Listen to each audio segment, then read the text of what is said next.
आप सभी टीचर्स बहने जनवरी मास में विशेष तपस्या बच्ची कर रहे होंगे।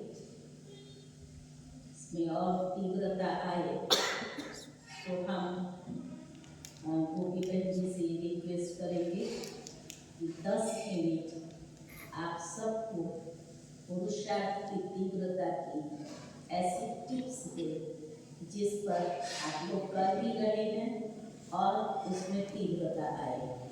ये इधर इसको नॉर्थ गुजरात बोलते हैं, मैसाना नॉर्थ गुजरात में है। तो वहाँ की सारी टीचर्स हैं, अभी आधी पहुँची हैं, लगभग 116 टीचर्स हैं मैसाना की। और इन सब की विशेषता है, एक तो अमृत वेला सब लोग। और जब भी जिस घड़ी जिस सेवा केंद्र को आप लोग रात को भी बोलो कि आप आ जाओ, ये सेवा है, कभी कोई ना नहीं है। बहुत अच्छा संगठन है और पूरी तीव्रता आए उसके लिए आप लोगों को अपने अनुभव से कुछ बातें सुनाएं।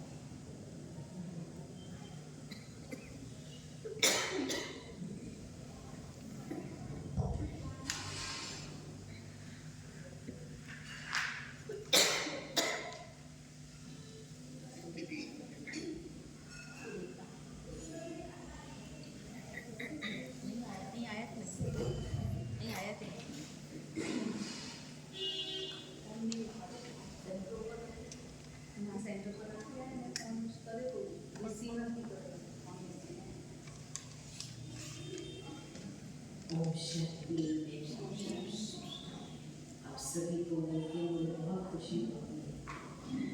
क्यों? क्योंकि जब हम विदेश के टूर पे जाते हैं ना, तो हम बड़े प्राइड से कहते हैं कि हमारी जो संस्थान है, मैंने जाती largest organization in the world that is run by female yogis, right? ये आप सब ना जनवरी मास में अभी मैं एक प्रेरणा सुनाती हूँ। अभी मुझे लगा कि बाका देख के आज भी बताया कि नवीन भाई का संकल्प था, भावना थी। अभी मैं साक्षी होकर के देख रही थी खुद को। कई प्रकार की भावनाएं, हमारी भावनाएं मिक्स है।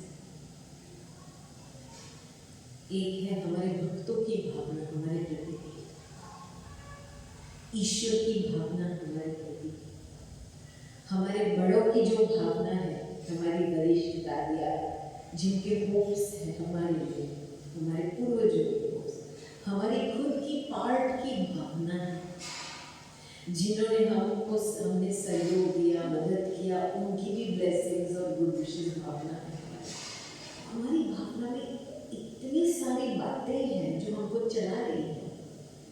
वो भाई की भावना के आधार से मैंने दीदी को हाँ बोला, राइट?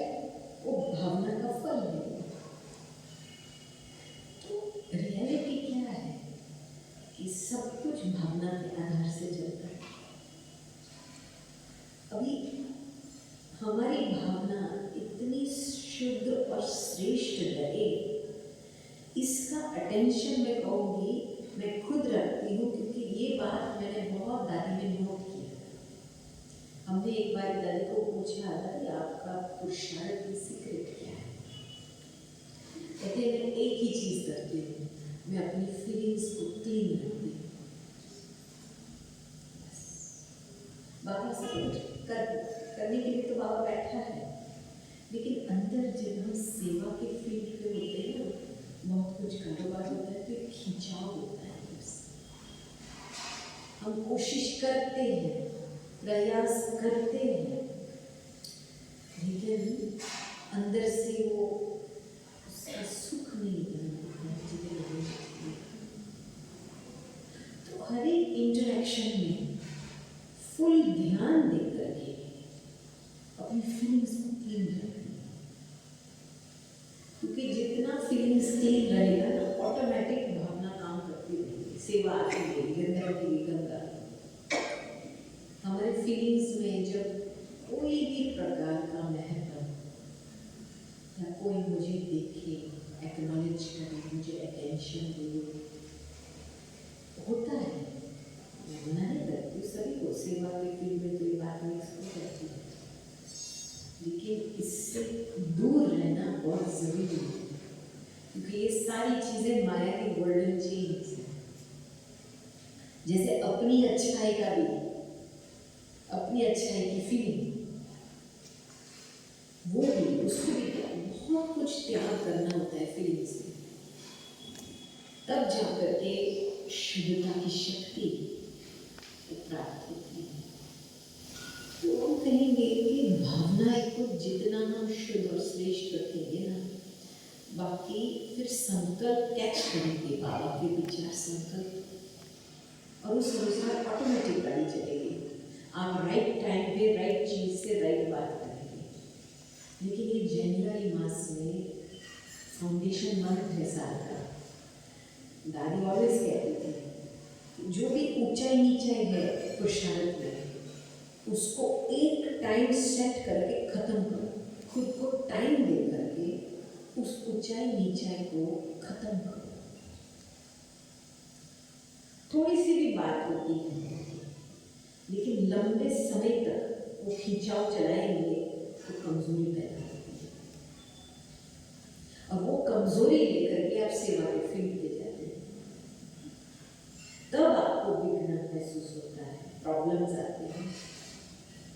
इसीलिए दादी खास इन दिनों में कहती है, अपने आप को टाइम दो, फुल टाइम दो, चेकिंग करके दृढ़ संकल्प से ऊंचाई नीचाई को खत्म करने का लक्ष्य।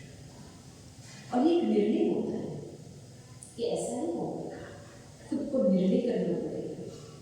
एक बार हम भाई साहब के पास बैठे थे, निर्णय के पास, और मैंने भाई साहब को बोला, भाई साहब आपने अपनी स्थिति को सेट करके रखा है ना, आपकी विधि क्या है जो आप बिल्कुल एक रस अवस्था थी, कोई भी आता था, चाहे छोटे बड़े डिपार्टमेंट वाले, इनकी अवस्था देखा, एक रस थी।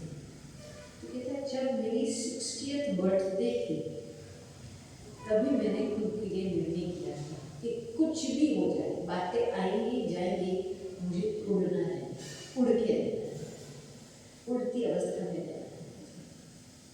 तब से लेकर के मैंने जो डिसीजन लिया है, आज मैं 80 साल उम्र का हूँ, तब से लेकर के मुझे बाबा ने बहुत मदद किया।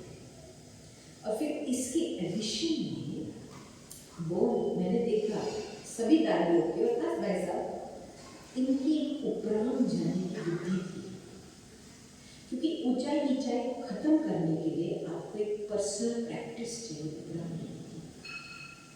दादी जानकी जी के 5 कदम थे। अब जब भी दादी थोड़ी फ्री होती थी, बैठ के साइलेंस में, जैसे कोई सीढ़ी चढ़ता होगा ना उपराम जाने के लिए, अंदर की प्रैक्टिस, पहले डिटैच, फिर न्यारा, फिर साक्षी, फिर दृष्टा, फिर उपराम। ये दादी की विधि थी, बहुत पावरफुल विधि है। भाई साहब की विधि अलग थी। भाई साहब सवेरे सवेरे, और उनको 40 मिनट लगता था, सवेरे सवेरे पहले बचपन के दिन याद करते थे, बाबा के साथ, मम्मा के साथ, दादियों के साथ बचपन के दिन याद करते थे।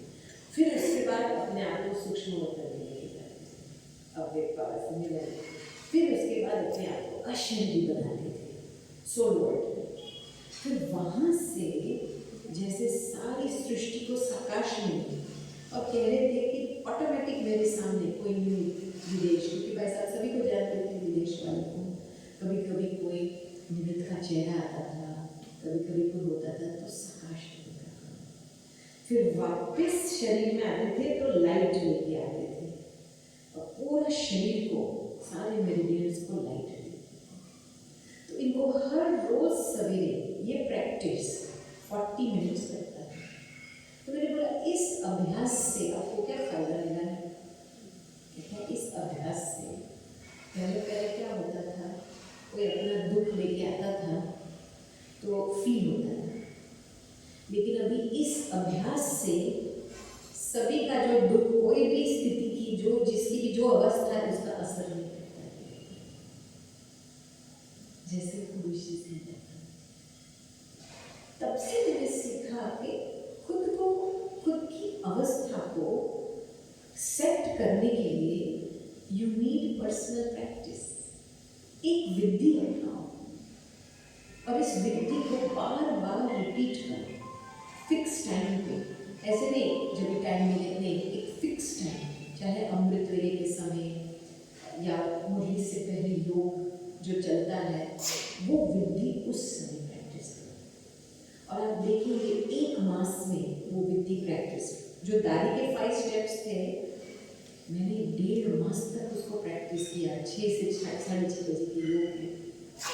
इतना मुझे अच्छा लगा, जैसे आप ऊपर है, कारोबार कैसे चल रहा है वो पता नहीं है।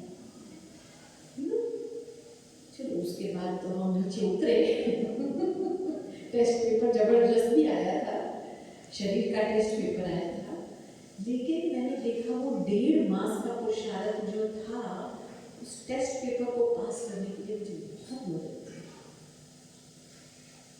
तो ये एक प्रैक्टिकल है, एक ज्ञान से अवस्था नहीं बनेगी, प्रैक्टिस से बनेगी। लेकिन एक स्पेसिफिक प्रैक्टिस उठाओ अपने आप को। मेरी एक दूसरी प्रैक्टिस थी, मैं यहाँ इस साकारी दुनिया में मैं अपने आप को बिल्कुल शांत कर्मेंद्रियों को रिलैक्स, एक प्रकार की यहाँ की शांति।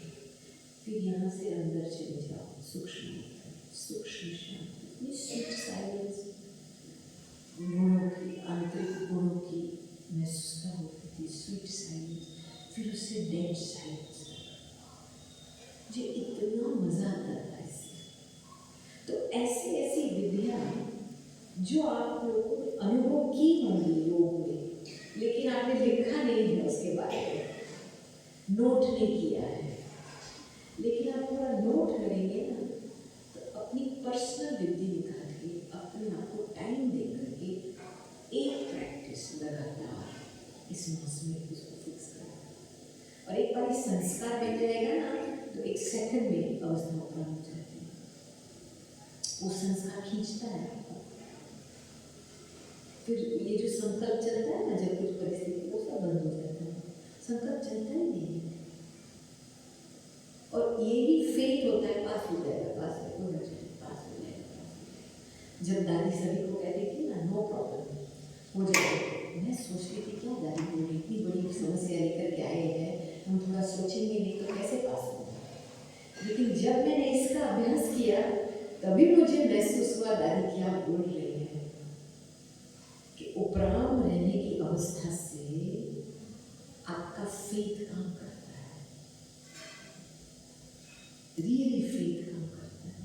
आप दृष्टि भी देंगे, एक बोल भी बोलेंगे, वो चीज़ें परिवर्तन नहीं। लेकिन ये एक हम डिफिकल्ट शब्द नहीं यूज करेंगे, इसमें अटेंशन और एनर्जी, अटेंशन, ये ऐसी अवस्था में मैं लास्ट में एक छोटी स्टोरी सुनाती हूँ। जब गुलजार दादी को ये पानी में लंग्स में पानी शुरू हुआ था ना, तब उन दिनों में 2015 में मोहिनी बहन शरीर छोड़ा था। हम ग्रीस में थे और हमारे पास केवल 4 दिन थे। 4 दिन के लिए आया, अंतिम संस्कार के लिए मधुबन पहुँचे, फिर एक दिन आए अहमदाबाद में दादी को मिलने के लिए।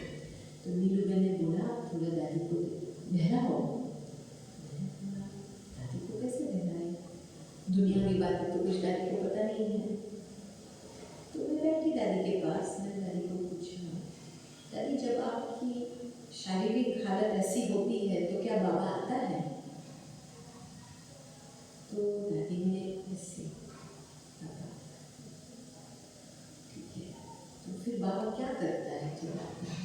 ऐसे में प्रश्न निकाल दिए, क्या करता है बाबा? तो मेरे मन में मैं सोच रही थी कि शायद बाबा दिलाराम के रूप में आता होगा या माँ के रूप में आता होगा, क्योंकि इसके रथ को कष्ट हो रहा है। तो दादी साइलेंस में चले गई दादी ने ये जवाब दिया कि बाबा चेकर के रूप में आता है। Checker, checker. मैं पहले 1 मिनट थोड़ा चेकर, माना चेक करता है, क्या चेक करता है? का तबीयत चेक करता है, क्या चेक करता है? हाँ, तो देखता है, लेकिन खास करके बाबा मेरा ध्यान कहाँ है वो चेक। अब देखो, इतनी बड़ी दादी जो छोटी भागीरथ है, बाबा भी आकर के चेक करता है बच्चे का ध्यान कहाँ है। कर्म के हिसाब किताब तो नहीं फंसा हुआ। इस सारा खेल ध्यान के ऊपर है। तभी फिर मैंने दादी को पूछा, दादी आजकल तो बहुत विदेश में वो हवा फैली थी, सेवा को छोड़ करके योग करें, बहुत सेवा हो गई, अभी ये कर, तो कहाँ पे हम ध्यान रखें? हाँ, वर्तमान समय। सीधा जवाब दादी ने, चारों तरफ ध्यान रखो।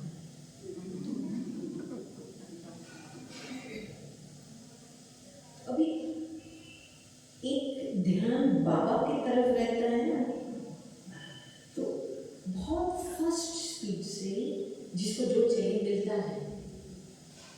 मैंने ये अनुभव किया है। लेकिन बाबा से थोड़ा सा भी ध्यान हटता है ना, तो आपको दूसरी बातें का फीलिंग आएगी, प्रभाव उसका पड़ेगा, थोड़ा सा सोच में पड़ जाएगी।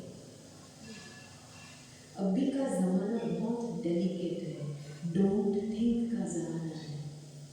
थोड़ा सा भी सोचेंगे ना, माया खींच लेगी, ग्रेविटी प्रकृति खींच लेगी, और वो जो अवस्था चाहिए, अंतिम समय की अवस्था चाहिए, वो नहीं कर लेती। तो अभी आप सोचो, दादी के लिए बाबा ऐसे चेकर के रूप में आते हैं तो हमसे कितनी ऊंची है। इसलिए मैं पर्सनली, हम आपको पता है मेरा नियम, मैं किसी से फोटो नहीं खींचवाती हूँ। मैंने मना कर, क्यों? क्योंकि आते हैं और खास करके मोबाइल फोन से आपको यूट्यूब में, मैंने बोला एक बॉक्स में देकर के दूसरे बॉक्स में डाल दिया। मैं सामने प्रत्यक्ष रूप 1 मिनट दृष्टि। हमारा कर्तव्य क्या है? सोल कॉन्शियस कल्चर क्रिएट करना। हम दादी के सामने मोबाइल फोन हाथ में लेकर के आते थे ना, बाहर फेंकते थे। ईश्वरता नहीं है। मैं सॉरी, मैं पर्सनल थोड़ी बात कह रही हूँ, लेकिन ये थोड़ी मुझे लगता है कि हमारे घरों में ये ध्यान, क्योंकि ध्यान को कट करने वाली, मैं आपको बताऊँ, यही चीज़ है। हमारी कई बहनें कहती हैं मोबाइल को तो हम सीख सके भाषण और भी कई अच्छी बिल्कुल नहीं। आपको बताओ जयंती दीदी ने कैसे भाषण सीखा? जयंती दीदी को 2 लोग से ज्यादा को कोर्स कराने के लिए हार्ट फेल होता था। बहुत शाय थी दीदी। लेकिन जब इधर आगरा में आए तो महेंद्र भाई थे, तभी एक बारी मधुबन से कोई कॉन्फ्रेंस का एक निमंत्रण आया था कोई जगह पे, मुझे याद नहीं है। तो बड़ी दादी ने बोला जयंती इंग्लिश बोलती है तो उसको बोलो कॉन्फ्रेंस में जाके स्पीच करे। जयंती ने कभी स्पीच नहीं किया, तो फिर महेंद्र भाई ने उनको बोला तुम जाकर के स्पीच लिखो इस टॉपिक पे। उन्होंने जाकर के पूरी स्पीच लिखी, वापस आई, महेंद्र भाई ने पढ़ा, फिर बोला इस स्पीच में 3 चीजें होनी चाहिए, आत्मा का ज्ञान, परमात्मा का ज्ञान और समय का ज्ञान। अभी आप इन 3 चीजों का एडिशन करके फिर दोबारा स्पीच लिखो, जाकर के दोबारा स्पीच लिखो। फिर महेंद्र भाई ने बोला अभी इसको मेमोराइज करो, मेमोरी में डालो, और जब आपका समय आता है बोलने का तब 1 मिनट बाबा की याद में रह करके जो याद रखा है वो बोलना। जब जयंती बहन कॉन्फ्रेंस पे पहुंचे तो देखा बड़ी दीदी थी, जगदीश भाई थे, वो तो बिल्कुल डर गए अंदर से कि किसी ने बताया नहीं था, सभी सीनियर्स हैं। इधर बड़ी दादी थी, वो गवर्नर था स्टेट का। तो समय आया तो जयंती बहन गए पोडियम पे, जो महेंद्र भाई ने बोला बाबा को याद करके, जो उन्हें मेमोराइज की थी सारा सब कुछ बोला, जल्दी जल्दी बोल दिया। फिर वापस गए सीट पे, तो जैसे सीट पे गए थे वापस तो गवर्नर ने बोला वेरी गुड स्पीच, क्योंकि तो बहुत डरे हुए थे अंदर से, इतने बड़े बड़े के सामने स्पीच करना। फिर जेएनबी मैन का सब कुछ लिखती थी बाय हैंड, उसके बाद फिर एक पेज पे नोट्स के, उसके बाद धीरे धीरे इंडेक्स कार्ड। अभी तो जैसे कंप्यूटर जैसे मेमोरी है, जैसे फाइलिंग सिस्टम है, कोई भी टॉपिक आप डालो ना अंदर, फाइलिंग सिस्टम से निकलता है। लेकिन ये मेहनत है इसके पीछे, मोबाइल से कुछ सीखने वाले नहीं हो। ये सिंपल चीजें हैं जो नेचुरल है, जिसमें पुरुषार्थ करने की, लिखत करने की बात है। मेमोरी पावर, अपनी मन बुद्धि शक्ति यूज करो। मोबाइल फोन थोड़ी अपनी मन बुद्धि की शक्ति को रिप्लेस करने वाली। करते करते सुन सकते हैं ना क्लास, इसीलिए नहीं ऐसे नहीं चलता है। कर्म में तो नहीं लिख सकते कर सकते हैं, तो कर्म जब करते हैं तो कुछ सुनने के लिए चाहिए। नो नीड, कर्म करते हुए योग भी करना है, तब तो कर्म योगी बनेंगे। अब देखो, कर्म करते हुए आप क्लास सुन रहे हैं, इत्तेफाक से एक दो लाइन याद रहेगी, कुछ याद नहीं रहता है। और ये जैसे आपने अधूरा संस्कार बनाया। कर्म योग माना शांति से बाबा की याद में हृदय बाबा के पास और हाथ काम कर रहे हैं। वो एक बारी पक्का संस्कार बनता है ना, तो इतनी बातों में मदद करता है। ये हमको, इसको दोष देती हूँ, ये माया का एक साधन है, लेकिन हमारे संस्कार मध्यम के रह गए इसके वजह से सतो प्रधान तक नहीं पहुँच रहे, क्योंकि सतो प्रधान तक पहुँचने के लिए बहुत ही एकाग्रता की शक्ति चाहिए, ध्यान आपके हाथ में होना चाहिए। मेरे से जूनियर है, उसके पास में मोबाइल है, मैं इतनी सीनियर हूँ और मैं ऐसे, तो मुझे अच्छा नहीं लगता। अच्छा, मैं मेरा मोबाइल दे दूँ आपको? ले लो, नो इश्यू। हम यहाँ आए हैं, मैंने एक बार मोबाइल चेक किया अभी 2 घंटे सेशन में जाने से पहले। एक बार जब हम आए हैं, फुल ध्यान देकर हम काम करेंगे। बाबा को जो देना है वो देगा, हमारा फुल ध्यान रहेगा। तो मोबाइल चाहिए तो नो इश्यू, लेकिन इसमें पद भी जाएगा साथ में, तो ये भी एक्सेप्ट करना पड़ेगा।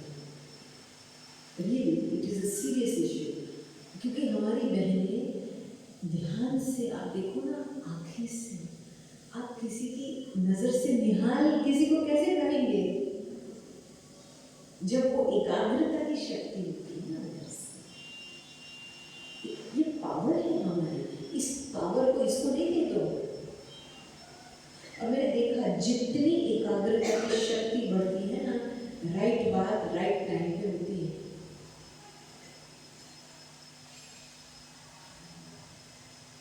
इसके बिना तो आज तक दिन तक तो कितने साल तक यही चला है। मम्मा पापा बिना मोबाइल से करना नहीं तो बने। इसका उदाहरण हमारी दीदी है, हमारी इसमें देखा, मैंने ऑब्जर्व किया दीदी को, एकाग्रता से। हाँ मैंने देखा, देख लिया ऑलरेडी। इसीलिए मैं कहती हूँ डोंट टेक इट लाइटली। ये चीज़ें आप साधारण नहीं हो, और साधारणता में आते हैं ना, तो जो ईश्वर की झलक है वो आपके चेहरे में जान से दिखाई नहीं देती है। और सूक्ष्म में आपकी साधारणता औरों के लिए ब्लॉक लगती है, वो ईश्वर की नजदीक नहीं आ सकती। वो सोचते हैं, आपको देख करके सोचेंगे चलो इतने तक ही पहुंचे हैं, हम भी इतना ही करें। ये सूक्ष्म बात है। अभी हमारे अंदर ऐसी ताकत होनी चाहिए कि जो हम औरों को ऊंचा उठाने की प्रेरणा दे सके, और उन लोगों को हिम्मत मिले हमारे से कि हम कर सकते हैं ये चीज़। क्योंकि अभी साधनों के कारण बहुत लोग अपने साधना में गिव अप कर रहे हैं, मध्यम की साधना में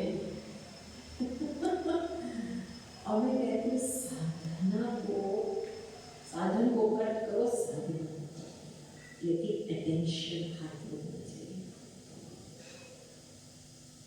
Nothing should pull your intellect. बुद्धि के ऊपर किसी का भी खींचना खिंचाव प्रभाव नहीं होना चाहिए। ये बहुत जबरदस्त स्ट्रिक्ट होना चाहिए खुद के साथ। कभी कभी क्या होता है, कई ऐसे आपके सूक्ष्म में के संस्कार, आपके संकल्प आते हैं, ये करना चाहिए, मैं अपने आप को रोक लेती हूँ। उस संकल्प के पुल के आधार से भी कर्म नहीं होना चाहिए। उस समय आएगा, राइट टाइम आएगा, राइट चीज होगी, मेरे मन के संकल्प के आधार से। वो जो विचार आते हैं फिर उसको रोक लेती हूँ, कट कर लेती हूँ। समझो हम आपस में संगठन में है, कोई ऐसे बातचीत करता है तो फिर आप ज्वाइन करते हो, तो ये आपका संस्कार है। उस समय अपने आप को रोक करके रखो, अंतर्मुखी रहो।